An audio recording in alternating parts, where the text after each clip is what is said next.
Менин жолдошум динден түшүнүгү бар, намазга бекем адам. Дайыма айта берет, экинчи аял алам деп. Мен ачуум келет. Айлам кетип, Аллахым көчөдө калтырат деп айтам. Өзү менин акымы толук бербейт. Балдарга тарбия берип, жанында болбойт. Башка шаардан иш алып алат. Бизге келип кетип жүрөт, иштеп. Ушул сөзүмө кыжалат боло берем. Күнөөкөр болдумбу деп. Кандай адам экинчи аял алса болот? Так айтып коюңузчу. Кур'ан-ы Каримде буну так эле айткан. Адилеттүүлүк эң биринчи шарт.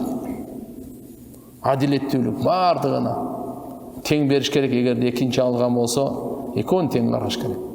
Тамагын дагы, кийим кечесин дагы, алар менен чогуу болгонду дагы.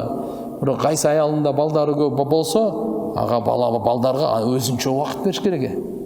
Көбүнчө азыр бүгүнкү күндө кандай болуп калып атат? Аялы бар, 3-4 баласы бар, 4-5 баласы бар. Жаңыдан бир жаш кыз алып алды, болду. Аялын дагы унутту, бала чакасын дагы унутту. Кандай болбойт таксыр.